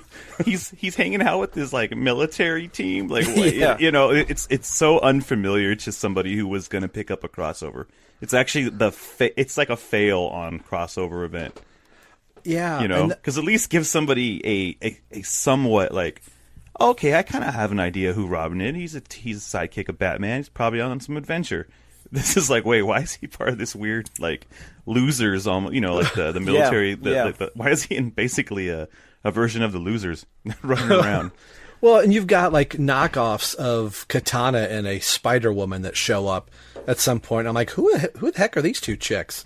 Tarantula, I think, is one of them, like, oddly enough. But the only really mention of Batman, if you're just coming in, like, if you weren't reading Robin before and you were only just following, like, hey, I normally am a Green Lantern guy, but I'm following all the tie-ins for leading up to Infinite Crisis, Batman's only made mention once, and that's when one of the O.M.A.Cs realize that, the target they're identifying with is affiliated with the creator. And I always thought that was interesting at the beginning of Brother Eye becoming more, you know, ascension and omnipotent, that he identified with Batman as being the creator. As creator has taught me, there is always a way. In the hierarchy of how the O.M.A.C thinks, and this is really thinking outside the box, is there more of a threat level for, like, okay, all these rando characters, but once Brother Eye realizes this is an acolyte or an associate of Batman's, is Robin a bigger threat now to Brother Eye because of Batman being the creator of this whole movement for Brother Eye? Yeah. I was just thinking, how do you have a Robin issue set in Bloodhaven where Nightwing isn't a guest star, but Gasbag is, and like a million other people? Like, how do you not have like Nightwing anywhere in this? It's kind of. He was probably going to die, so they didn't write him in the story. So yeah, he was on the hit. Well, that's the feeling. Is kind of like there's a huge changes coming for Tim Drake here with his new costume 1 year later, death of Superboy, all these things, and it was almost like they told these guys, like, okay, you can't do anything or change anything, or that's going to be handled by other people, so just give us some filler. So they said, all right, we'll just put Robin in the background. Yeah. So this particular issue ends with Ragman and Nightshade arriving from, and I'm blanking on their Shadow Pack. Shadow Pack, yes. Yeah. Which, I guess I can add this in here now. I wish I had read this and knew about Shadow Pack before I read Dark Knight's Metal. The writer of these Robins, Bill Wimmingham, is credited in Wikipedia as the creator of Shadow Pack. It's a Shadow Pack created by Bill Wimmingham, and I'm guessing those 25 issues that started in July 2006, it was part of the 1 year later, was written by Bill Wimmingham. So it's kind of weird that the writer of Robin wrote Shadow Pack, but maybe didn't quite sell it as like, go buy this book as much as you would think. I don't know. Were you guys aware of that, or? No, I didn't. Okay. No, I did not. Crazy. I wasn't really following like what he was writing then, so. It's obvious that Tynion and Scott Snyder, said the right Snyder there. There we go. We're fans of Shadow Pack, which they're basically like Justice League Dark. So I don't know why Justice League Dark and Shadow Pact aren't the same name, but it's got Detective Chimp. They hang out in that, where is it? Their headquarters, this is from Wikipedia. The Shadow Pact are headquartered in the Oblivion Bar, a hangout for mystics with secret entrance in Gotham City. Jim Rook was the owner of the bar during the team's 1 year absence. A flipper-armed conjurer named Eddie Deacon took over. So like a lot of that stuff was in the Metal, where I was like, where are they? What is going on? Who is this guy? Like, so now some of that makes sense now. Yeah. Yeah. I love those characters. Like, I don't feel like a book like that needs to exist, like the Shadow Pack when they've done like series and stuff. But I like them being like, oh, we'll call them in. I think they're special when they show up, but not special when they have a book. Let's move to 144 to kind of keep this train rolling here a little bit. I feel like the 144 cover is an inverse of the last cover. Like, Robin was running with this chick, and now Robin's beat all of the blue butts that he possibly can. I feel like, again, like we were saying earlier, like narratively, that this was really shoehorned in. Like, well, we're going to have Robin be a part of it. So that it has the O.M.A.C title still on this. Now we're starting to have very loose threads. Like, this almost feels like No Man's Land part 795. Like, you got Bloodhaven in ruins, and this is just an adventure with everybody trying to make sure that anybody that was an O.M.A.C, are they alive? Are they dead? All of the creatures that have escaped from the Haven, rounding them up. This feels like this is the last cattle drive issue. They have swapped out Nightshade for Blue Devil, and I've always liked Blue Devil. I liked him back in the 80s when he was teaming up with Firestorm quite a bit, so I'm trying to jog my memory of this is a later incarnation of Blue Devil, and then we have, Ragman in here. What'd you guys think of this particular issue? And a bigger thing, and probably the more disgusting thing, again, of all the no-name villains that show up, you have Thunderhand, right? Thunderhand and Tapeworm. Yeah. Like, I read this issue a couple times trying to write the synopsis for the audio part of it. And I was like, you can't make this stuff up. It's almost as bad. It's like, remember in that scene in Guardians of the Galaxy Volume 2, he's all, I'm Taserface. Yeah. You're like, I don't know, man. I can just hear Rocket going, I'm going to need the other half of Tapeworm. Because at one point, he and Ragman, or Robin and Ragman are holding on to Tapeworm. He, like, rips himself apart. That was funny. See, that part was funny. Here's my whole take on this issue was, like, I loved Robin kind of interacting with the Shadow Pack guys. Like, I like it with, Ragman and Blue Devil. I'm there with you. I love Blue Devil. I think he's a fun character when he shows up. The whole military team drags the whole They do. It felt like, are you guys trying to make like a spin-off of these characters? Because I'm not bought into them, and I know there was like 5 other issues of Robin hanging out with them. It just feels like this. It just is so weird.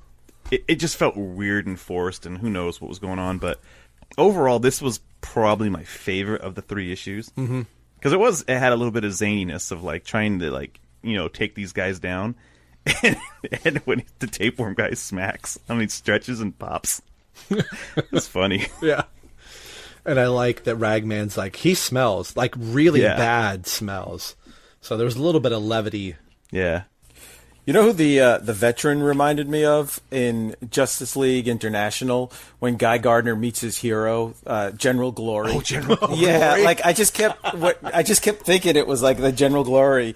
Like that's who it seemed like to me. Which I think General Glory was a parody of Captain America, which I hadn't really read Captain America before I read General Glory, so I didn't get the parody. So that's what I got out of that issue. Man, I love General Glory. Yeah, he was hilarious. I'm such a JLI head. I love that. Yeah. Those books. Well, and it was so funny because Guy Gardner acted like so in awe of his hero and stuff too. Yeah. It was great. Yeah, yeah. Doesn't Guy Gardner become like his version of Bucky in it? Yeah. Yeah. That's why he has the bowl cut. Yes. Yeah. And like he's just over the moon, like. With him, I can't believe I'm staying in here next to you. Can we just talk about General Glory? Yeah. So welcome to the General Glory podcast. Remember, he said his magic words. He said, "Lady Liberty, hear my plea Liberty, for the home of the brave and the land of the free." Yeah. I don't know why I remember that. Now, why couldn't he have been in this? Because until you said that, Terrence, I'm like, veteran reminds me of somebody, and all I could think of is Captain America, and I knew it was not Captain America. So I had the same thing. Like, the more that the veteran wasn't in this, the better off I was. And I was like, please don't have the veteran come in and save the day with Robin. The one thing that kind of makes it seem more dark and sinister in this is Thunderhand talking about the that name. I love it. Thunderhand talking about getting broken out of prison and then getting essentially transferred to another prison. It's like, hey, they took care of us. And then the O.M.A.C just systematically decided to go, all right, well, not decided, but through Brother Eye, we're like, all right, we're going to start wiping out everyone. Downloading Elimination Protocol. Organic beings, you now face destruction. And then as he's telling that story, this is what causes Ragman to pull him into his rags, that they decided once they were broke out after the O.M.A.C had kind of shut down, they decided to essentially just murder anybody that wasn't already dead. And I'd forgotten about Ragman's power like that because of his rags. They gets pulled in and absorbed in, and he can use their powers at will to suffice, his mission, and depending on how you help Ragman will determine what Ragman does with, I don't know if it's like your soul or what he says.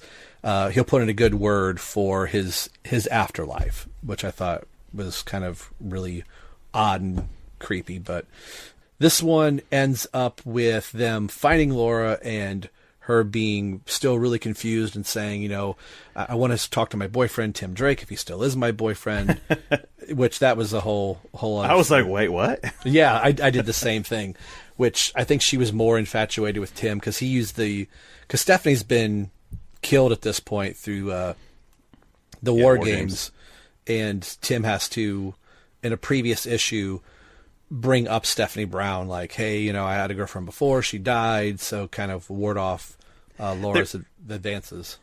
There's that weird spot where she just sees his shadow and she's all, Tim. Yeah. It's like anyone with like some spiky hair. And then you're like, wait, that little domino mask. Oh, no, never mind. I thought you were my boyfriend. I'm sorry. I was mistaken. So we were talking about posters at the beginning, and if there's a poster that's going to hang on Justin Kowalski's wall or his son's wall, it is going to be this last shot of Robin coming down with his team in this. All these characters are getting new action figures. If you can name one character from here other than what's his face, Snake Boy down there, you win $2. There's Betamax Deadpool. Beta at the top right. Okay. And then I don't know, man. You have Fart Knocker and Fart Knocker. I don't know who dude. That's the one part of this issue. Like, I was like, is this goofy or is this just them having fun with making up characters? And I want to lean into the fun. I don't want to completely knock it, but yeah, these are some like F list like. I think they've gone into we're into the Greek alphabet of characters at this point. I'm like, who's the Granny Goodness knockoff? Like, with the R's. Like, she has R's on her shoulders. Yeah. And then this one guy looks kind of cool. Like, looks like some Eskrima sticks on his back. Mm-hmm. I don't know who that is. You have, like, some Amazon-looking lady, the spider bug-looking guy. I like the vampire with the monocle. Just, like, holding the collar. Yeah. I have a monocle. Yeah, well, he's in the next issue, right? Like, he's the, like, can't look at him. Turned to stone type deal. Now, but everyone's looking at him behind him, so. Slipknot is the only, I guess you can call him a J-lister now, having been in the Suicide Squad movie. So he is just in the left-hand side of the page holding his little whip there on the wannabe Clayface thing. Well, that's the thing. Like, how many of them are actual, like, oh, y'all were digging. And because I know, like, Slipknot and then, like, the vampire dude, the characters that have been around, maybe some of these guys are just DC mainstays that I just have not seen because I'm like, angry goth girl in the back and light person. I don't know. All right, so here I just pulled up the Comic Vine, the synopsis of this, and the list of characters is the synopsis is one sentence. It's basically for issue 145. Bloodhaven is filled with metahuman villains recently freed from their O.M.A.C captors. 2 sentences, I guess. Can Robin, the veteran, and Shadowpack keep the city from falling into chaos? And then the characters are, let's see if we can figure out: Badlands, Jones, Blue Devil, Count Draco, Darla Equina, Fright Knight, Great with a K for the night, Great Wall, Impervious, Krakatoa, Monsoon, Ragman, Sergeant Tommy Tinker, Tangler, The Jury, Veteran, Wonder Girl, Wicker Man, Tim Drake, Tapeworm, Slipknot, Hour 73. Yeah. And everyone loves Drake. Redback Spider, Mug, Mr. Mayhem, Johnny Cloud, Elisa Von Hammer, Fuego, Fortress, Fuego, Dr. Ruthless, Curator, Centify, I don't know if I'm saying that right, and Basket Case. So I feel bad for the person on Comic Vine who had to put that together. Yeah, well, like as you say him, I'm like, okay, I remember that guy, because at the end he's all, I've got matches. He's like, no, you know. So that's Basket Case, and then there's the scary guy who's scared Ragman, and so, but I'm like, is this their first appearance? That's my question, because some of them are just like, oh, this is like the bottom of the Suicide Squad. Like, these guys are all dying. First mission. Oh, yeah. They were in the bus onto the training mission to become a Suicide Squad. And that bus blew up. That's right. You're lucky. The bus just blew up, and we killed 873 other people that wanted to be in this job. So you get a day's reprieve. I was looking at DC Fandom, and in this particular issue, I just clicked away from it. Way to go, Rob. First appearances for these... Oh, man. So, Tapeworm, Thunderhand, Bloom, Thunderhand has got to be the best one. That's if I ever become a writer, I'm bringing him back. Yes, and if this was an episode of Let's Go Comic Show, the episode title would be The Fantabulous Emancipation of One Thunderhand. That's right. And Blue Moon is a first appearance. So everybody else that Terence rattled off is all cameos. But Thunderhand first appearance and dies. So he was written for this issue and died in this issue. Maybe he'll have a resurrection that we can talk about next Easter. Yeah. The return of Thunderhand. Yeah. I gotta say, before you move on to the next thing, I swear every time I hear a Justin Kowalski podcast, he pulls out some just random encyclopedia knowledge of comics that just blows me away. I think the last time it was just like knowing that Guy Gardner was Vladorian for like a little while. Now, how on the heck did you just pull General Glory's? I don't know. Right off because it's right here on Wikipedia. It says, "Lady of Liberty hereby plea for the land of the brave and the home of the free." And I'm like, how did you know that off the top of your head? That's amazing. Stuff. Yeah, it's just the stuff that doesn't matter, dude. Well, I bow to I'll do the Wayne's World, and we're not worthy to your comic I'm knowledge. wrong a lot of the times, though. I am wrong a lot of the times. I'm like, listening back, you're like, I did not. I don't know why I was so adamant about being right when I was wrong. So there's plenty of that. His sidekick was Ernie the Battling Boy. Now, remember that? Yeah. Well, let's bring this Dog and Pony show to a close here with Robin 145. Yeah. So I think the biggest thing, rather than labor this too much longer, is it's a game of rounding kittens. They gather up everybody that has broken out or trying to save whatever O.M.A.Cs that are still human, that are still functioning, and it all culminates with a big fight in this tight alley, and hitting the fast forward button on this is Robin gets overtaken by Monsoon at the tail end of it and gets pulled out of the water by Laura, which in this issue Tim is wondering, can she be saved? Because as they're fighting in this alley with Blue Devil and Ragman and everybody, that he's still like, I don't know, like she is not afraid to use her power, and she's killing guys left and right, or could be like she could be just a shell of the person that he once knew. And you guys can feel free to go back to any parts if you like, but this ends with Wonder Girl streaking across the city looking for Tim Drake, and she finds Robin, lands on the ground, grabs him by the shoulders, and says, "It's an emergency. The Titans need your help." So this directly takes us into Infinite Crisis. Yeah. So did you guys have anything else for this particular issue before we get into our our closing thoughts with this. Let's go to Terrence on this. All right, just a couple quick things. This has got to be, without a doubt, the worst blurb ever on front of on a cover. Oh, when 60 yes. metas are running loose in Bloodhaven, who you gonna call? And I forgot to talk about the cover on this one. That's okay. You don't need to. I do not like this cover at all. Yeah, the helicopter looks okay, but other than that, yeah, it's pretty. Blue Devil looks huge. Like, Yeah. I mean, this is the same artist. This, like, Yeah. what? I don't know, man. It's like, did he draw this first and then like change how he wants to render him? I mean, he looks. I don't know. Blue Devil just looks like a Hulk right there. Yeah. Yeah, Blue Devil was always like this skinny dude that's trapped in this costume that eventually takes over, but I don't think at any point he ever gets roided out. Yeah. Well, I mean, it even looks like a different design than what's inside. Yeah. Oh, yeah, You totally. know, he's wearing the gloves and stuff inside the book, like the kind of the forearm gloves, and this is like, I don't know. He almost looks like Etrigan. Yeah, he does. So. Oh, and I had to laugh when the veteran comes across the jury in this, and they're all numbered 1 through 12 because there's 12 jurors. This is kind of crazy. I like them. I like the jurors. Yeah. Probably the most interesting like characters in this thing. I don't know. I just like it's just a funny idea. So. Yeah.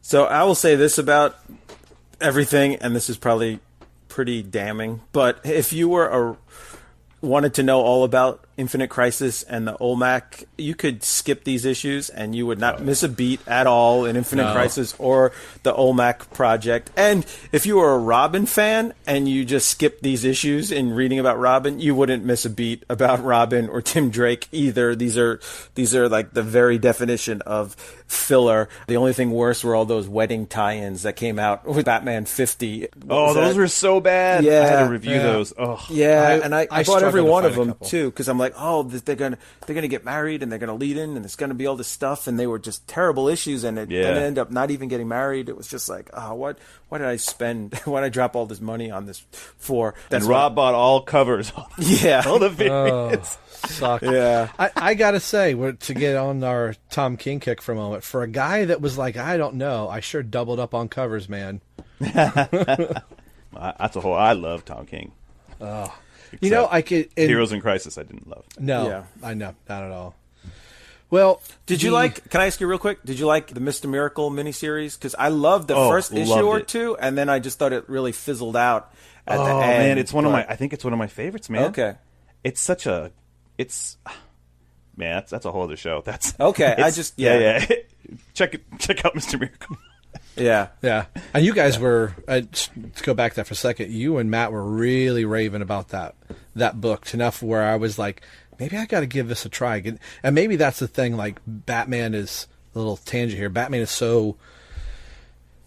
such a thing for a lot of people that I think when you really try and shift Batman left or right or up or down, it can really rub people the wrong way. But I think somebody like a Mr. Miracle, you've got this blank slate for a lot of people that you can have, like, maybe that's where Tom King's really suited to write somebody and to really move this character that nobody's paying attention to, and now all of a sudden people are paying attention to it rather than, all right, we're watching you, you better not do a silly thing with my favorite character, you know. Well, it definitely resonated with people. I mean, it got him working on the New Gods film. He has a good understanding of those characters, and it's really a story. Just the quick version. It's a story about being a father in life and balancing those responsibilities, but also like, I've been appointed the leader of New Genesis. I have to prepare for a war. It may be a little, kind of subversive for people, but I'm like, oh, I love it. And the art. Anyways, if you hate these Robin issues, go buy Mr. Miracle. Go buy that. It was a great story. Well, one positive is you won't have to pay a lot if you want to read these Robin issues, because I know I got a couple of these out of the dollar bin. And like when Rob mentioned it, I looked through. I'm like, I think I got some dollar books over there. Oh yeah, look, here it is. And really? Yeah. So I don't think this would set you back too much. But well, like I was fortunate that these are all in the DC Universe app. It's weird. The Robin run's broken up really weird. Like it has the first issue, and then it just it's got some of the annuals, and then it just jumps to like the 40s or something, right after like issue 12. Then all of a sudden, or maybe it's in the 20s. I don't know, but it doesn't have like a full run. I don't feel like. I feel like it just skips all the way.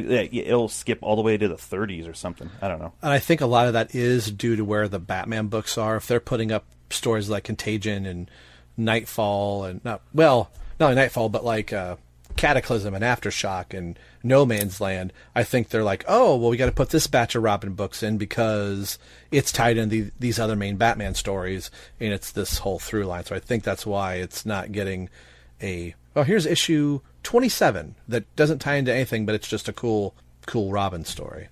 They're all there, but this feels like they're just laid out weird. Yeah. Well, like I said, this would take us right into the proper Infinite Crisis story and what was going on with Superboy and why Wonder Girl needs Tim Drake to be part of it and get reacquainted back with the Titans again. So I guess in closing, once Infinite Crisis comes out, maybe you guys can just briefly talk on what you thought of Infinite Crisis. And then I guess the bigger thing is what happened after Infinite Crisis. Given what we just read and going into 1 year later, maybe is not great as these issues are. I think on the other side of it, things are a little bit brighter, maybe more fun to read. So just some quick thoughts as we close this out. So let's start with our guest on this one. Justin. Hey, 1 year later, jump back in. I mean, I was just interested. I was like, so wait, we're skipping ahead a year? That was just intriguing to me. And and we talked about this on the earlier in the year. Oh, gosh, was it this year? The when we were celebrating Tim Drake's 30 years. Yeah. So I really loved the 1 year later outfit. Not that that's a character defining thing, but it just, I was intrigued enough. Like, ooh, that's the idea. That's the suit I've always kind of loved based on the DC animated version of Tim Drake. The stories did get, I think, a little funner. And, I like what Beecham was doing on the book there. And so once you guys get to that, I think you're going to have a good time, I overall, I was happy. Infinite Crisis, again, said it. It was my favorite of the Crisis miniseries. I think everything afterwards for a good while was pretty good. So I was happy with what happened. Yeah, that's in a nutshell. There you go. Terrence. Yeah, I would say it's probably my second favorite Crisis because I really like 0 Hour, but that might have been a little bit more just because I was really into the books at that point. I was pretty much buying everything DC at that point, so I really like that, and I love Dan Jurgens' art, and he was the writer on that. And there was some character development for Hal Jordan and everything. So I really like that. But this was a second. After I read this trade paperback, I was like, oh, I want to read another. And I got Final Crisis, thinking it would be like part 2 of this. And then I was like, what the heck is going on? Like, am I an idiot? Because I can't understand what I'm reading. This makes no sense. And then I just realized Grant Morrison's on an acid trip. And it wasn't my fault. Yeah, I mean, it's kind of a really interesting time in comics, and it's sort of, I think, what DC has been struggling both with the cinematic universe. They want the books to be serious. They want them to have, be somewhat dark and have an edge, but where's that line? Because it's so easy to go too far over that line. And when you see, even in the cinematic universe, Aquaman was well behind that line, makes $1 billion. Wonder Woman's behind that line, makes $1 billion. Batman v Superman and Justice League kind of go over that line, and they're not as well received. And so it's kind of a. But then you go Batman and Robin with Chris O'Donnell and George Clooney, and you go too far. Yeah. And so it's a balancing act that I think they've been struggling with, and part of the nature of comics where you have a writer, but you also have an artist and an inker and an assistant editor and an editor and a publisher and all these different people with their opinions. It's really hard to find that right balance. So I feel like if you read Infinite Crisis and then read, oh crap, what was the name of that Jeff Johns Doomsday Clock? You wouldn't think that there was basically 14 years in between those two series. They feel like one right after another almost, because they're still struggling with that same kind of tone of the DC universe a bit. I don't know. I'll be curious to hear the other JLMay podcasts and see what everyone else's take is on it. They're like, I love these issues. Yeah. This is where I fell in love with Tapeworm and Gas Bag. Yeah. So in case you're wondering, I'll give you a quick rundown of the other shows that are participating in this JLMay crossover as I'm pulling it up here. So we have the Fire and Water podcast. Everyone Loves a Drake. That's us.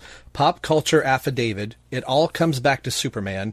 The Fanholes podcast. Justice First Dawn. The Birds of Prey podcast. Married with Comics. And Married with Comics is actually covering the O.M.A.C Project crossover. That's what we covered. Yep, that whole 6-issue story. So that's one I'm definitely going to check out to see what they have to say. Coffee and Comics podcast, which he just guested on this show for an 80th anniversary Robin show. Yeah. The Long Box Crusade, Task Force X, Relatively Geeky podcast, and Professor Allen, native Ohioan, also guested on an 80th anniversary show that we recorded last week. Wonder Woman, Warrior for Peace, and the Dr. DC podcast. So that is a whole list of podcasts. We'll try to have links for all of those shows to go check out the JLMay Countdown to Infinite Crisis crossover, the event before the event. So before we get out of here, we also had to pull in another podcast, the Let's Go comic show, that we should add to this. So for those people, Justin, that are not listening to your great show, and they should, where can people find you? Where can they get a hold of you? And do you have anything coming up? Because with the comics industry being where they are, you guys are kind of pulling ideas for podcasts out of other places, which is really kind of cool. So what do you guys have going on, and where can people find you? Wow, thanks. Yeah, you can find me on Twitter, just J_Rocker. The show is Let's Go Comic Show on, Twitter, Instagram, whatever. Instagram's really just, hey, this is the show that's out right now. We've just been so behind on Instagram. Go to www.letsgopodcast.com. That's where we host this show for the Let's Go Comic Show. And we have another show just called Let's Go Podcast. A little behind on production on that right now. But the comic show is every week. Yeah, we're just trying to talk about what we love about the books. We do reviews every week, and those kind of slowed down because there's nothing coming out. But a couple of the guys have been doing reviews on oh, here's a comic I really loved. Here's the omnibus of Hellboy. I'm going to talk about that. And so we're still trying to put stuff out. But as far as the show, we had a show lined up this week. Well, we thought, hey, we're going to talk about these ideas, and then it went off the rails because we were talking about the Batman films, and the whole show became our list of Batman. It was like that thing on Twitter. Everyone will list Batman films in order, and so we were talking about that, and it just became the whole show. We're just talking. It's us talking about the comics and stuff that we love. Sometimes we're talking about comic books, sometimes we're talking about the shows, the movies, maybe just our experience in. I think even when the hobby's kind of in a weird spot right now, I feel like comics are going to come back. I don't think comics are going away, but I think in this situation, the industry really needs to look at how they're distributing the books, and even the shops need to think about and I said this on Twitter. I think the shops are kind of lazy. I think shops just go, oh, people are going to come on Wednesday, and it has to be more than that. Now, there's a ton of shops that do a lot of work, and I don't want to put everybody in a box, but my experience with going to comic stores is they're not friendly, they're not helpful. They just want you to come in on a Wednesday, and that's it. Yeah. And I'm being very black and white, but I feel like that's been my experience, But there are great shops out there that they're going to talk to you, they're going to recommend. We need more of that, and I think hopefully the industry can learn from this time off. Hey, how do I continue my business? How do I adapt? And so we've been kind of talking behind the scenes, maybe we'll do an episode on stuff like that. I don't know. It's just a weird time, but we still love the books. We still love the characters, and we love to just geek out and talk. That's why that's what's so great about doing this episode is even if these weren't the best issues of Robin, this was a fun time just talking and hanging out. And I think that's what's great about the hobby is we're going to have opinions, and there might be different sometimes, and we're going to have a fun time, hopefully being respectful about it. It's fun. On Twitter, it's fun to dig and take little stabs at your friends because we're just gonna go circles and circles about the stuff that we like and don't like. But in the end, we all love the comics. We love the hobby. We love the community, and it's fun to chat about it all. And that's what we're just trying to do right now: is have fun with it. There's nothing coming out. I don't know what I just said. I'm just love talking comics, man.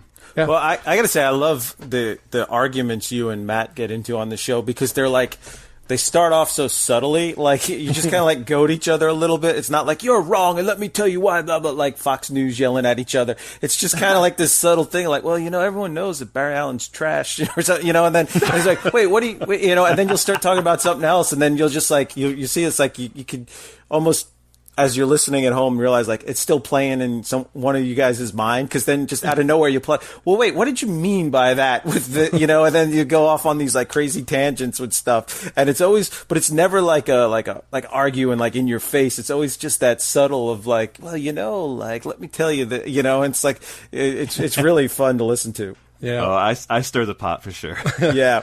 You guys remind me of one of my good friends, childhood friends, who lived right across the street. We always went. That was when the Who's Who comic books were coming out, and we would the loose leaf. Yeah, the loose leaf, and then the proper ones too. We would get those books, and there's no story. It's basically just reading an encyclopedia.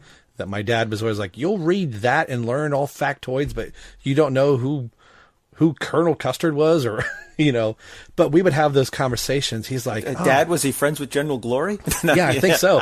Yeah, but we'd have conversations of like, I like General Glory. He looks like an idiot. Why would you like that? And then you would start reading through stuff, and you just go back and forth. And that's what the great thing about your guys' show is. You guys just go back and forth, just on opinions and ideas and topics. And like we would start talking about those comics we were reading, and next thing you know, we're out in left field somewhere else, and you go, how did we get clear over here? I think that's the great thing about doing podcasts and just spending time in your hobbies, and especially going on right now is, this is a great way to still stay connected with people, and that the geek community kind of rally together through this. So thanks for coming on, man, and participating in your first JLMay. And right? That's amazing. So they need next year. I want to have an official episode in JLMay. That'd be so fun. Yeah. Well, I'm like, oh man, what's the next thing that's coming up? Like, are they doing it chronologically? Like, what are the big events? So what's after. They will pick one. It's kind of like it's gonna be Bloodlines. I'm gonna get stuck with the cyber. Stuck with Bloodlines. You said you wanted to, and it's almost like my parents used to have a block party when we were kids, and then whoever was having it that week, like, all right, we're having it this week, and then the next family would have it the next week. So it was that family theme, or that next month to go, all right, this is what we're going to do we're going to play badminton out in the backyard. So I think that's kind of how it does. It's going around to different podcasters like, all right, JLMay is coming up. Who wants to host it and who wants to be the flagship? And then that person gets to decide what DC event they get to talk about. So that's kind of how it's rolled out. So hashtag JLMay on Twitter, and you can find a lot of the podcasts throughout the 6 years. I'm not going to I think that's what it is that they've done. The last year's was Blackest Nights, and that was a fun one to hear people talk about. So my favorite. So I think this is where we're going to end this episode for our participation in JLMay, and I'm not sure what our next podcast is going to be, if we're going back into what Tim is doing chronologically back in the 90s, or if it's an 80th anniversary show. But you'll know at some point. We're just going to tell you why everyone loves the Drake. So on behalf of Terrence and our special guest from a Let's Go comic show, Justin Kowalski, I'm your host, Rob. You've been listening to the BatmanUniverse.net, and more importantly, you've been listening to Robin. Everyone loves the Drake on JLMay. We'll see you guys next time. Take care. Bye. Systems failing. Shuts down commencing in 3, 2.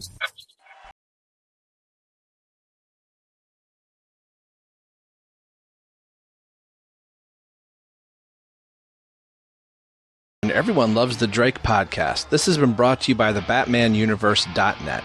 Tim Drake, Robin, and all Batman-related characters are under copyright of DC Comics. This podcast is solely for entertainment purposes, so no infringement is intended by this show. This show is not a good revenue stream. Actually, there's not a stream at all. All music and sound clips are under copyright by their respected copyright holders.